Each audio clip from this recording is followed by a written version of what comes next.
I'm Nick Snow with Oil and Gas Journal in Washington, D.C. The essential question at a December 7th Center for Strategic and International Studies seminar was whether North America is on the verge of a tight oil boom in the next 10 years, comparable to its tight gas bonanza of the last 10. The answer came quickly. It's quite likely. In some ways, it could be bigger. The last decade was about tight shale gas. This one could be about tight oil, observed Guy F. Caruso, a former U.S. Energy Information Administration administrator and current senior advisor in CSIS's Energy and National Security Program, who moderated the discussion. Andrew J. Slaughter, the Business Environment Advisor for Royal Dutch Shell's Upstream Americas division, played a major part in National Petroleum Council research, which concluded in September that North America's potential crude supplies are much larger than previously thought. At CSIS, he said that it's important to consider where these new resources would fit into the continent's hydrocarbons picture. North America already is a prolific crude producer, comparable to Russia and Saudi Arabia, he noted. It's also where key technologies have been developed, making it, quote, a great platform for taking supplies to a new level over the next 20 years, end quote, Slaughter said.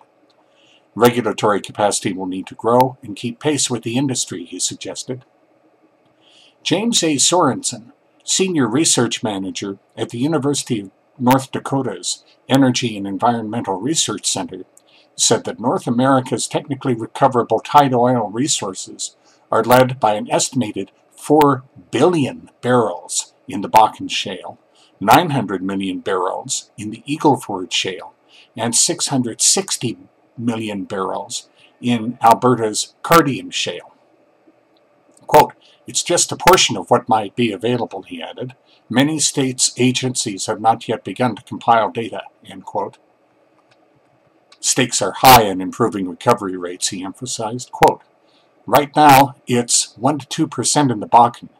If we just double that, we're adding millions of barrels of supplies, Sorensen said. Ben Montalbano, a senior research analyst at the Energy Research Policy Foundation Incorporated, said that access won't be a big issue since tight oil development generally happens on private land. If the Eagle Ford production grows in the next 4 to 5 years, there could be less of a market for Bakken crude along the Gulf Coast, he indicated.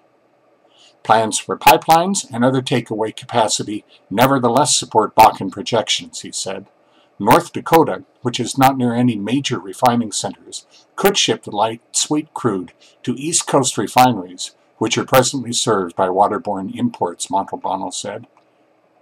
Rural communities, which suddenly grow amid such development, face significant challenges, however.